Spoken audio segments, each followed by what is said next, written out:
ഇത് നമ്മളെ വീടിൻ്റെ 3ാമത്തെ വീഡിയോ ആണ്. എത്ര പേർക്ക് ഇഷ്ടപ്പെടത്തില്ല എന്നൊന്നും എനിക്കറിയത്തില്ല. പക്ഷെ ഞാൻ ഇത് വീഡിയോസ് ഓരോന്നും ഡോക്യുമെൻറ്റ് ചെയ്തിടുന്നതെന്ന് വെച്ചാൽ പിന്നീട് എനിക്കും കാണാം, എൻ്റെ മക്കൾക്കും കാണാം എന്നുള്ളൊരു വിശ്വാസത്തിലാണ്.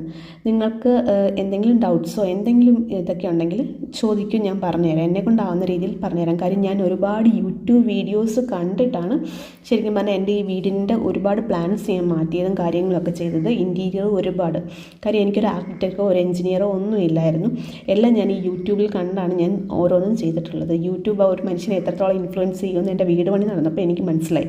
കാര്യം വളരെ നല്ല എൻജിനീയേഴ്സും ആർക്കിടെക്റ്റും ഒക്കെ അവരുടേതായ വ്യൂ പോയിന്റിൽ ഓരോന്നും കൊടുക്കുമ്പോൾ ഉണ്ടല്ലോ അത് നമുക്ക് യൂസ്ഫുൾ ആവാറുണ്ട്. എനിക്ക് പേരെടുത്ത് പറയണമെന്നുണ്ട്, പക്ഷേ ചാനലിൻ്റെ പേരൊക്കെ ഞാൻ ഇപ്പോൾ വിട്ടുപോയി. എപ്പോഴെങ്കിലും ഞാനൊരു ലോങ് വീഡിയോ ഈ വീടിൻ്റെ ചെയ്യുമ്പോൾ ആ ആൾക്കാരുടെ എല്ലാ ചാനലും ഞാൻ ഇതിനകത്ത് മെൻഷൻ ചെയ്യുന്നുണ്ട്. അങ്ങനെ വീട് പുരോഗമിച്ചു, വാർപ്പൊക്കെ നടക്കുന്ന സമയത്ത് ഞാൻ ജോലി ചെയ്യുന്ന സമയമാണ്. അതിനുശേഷം ഞാൻ ജോലി റിസൈൻ ചെയ്തു. കാര്യം എന്ന് വെച്ചാൽ എൻ്റെ വീട് മുമ്പോട്ട് പോകണമെങ്കിൽ ഞാനും അതിൻ്റെ കൂടെ വേണം.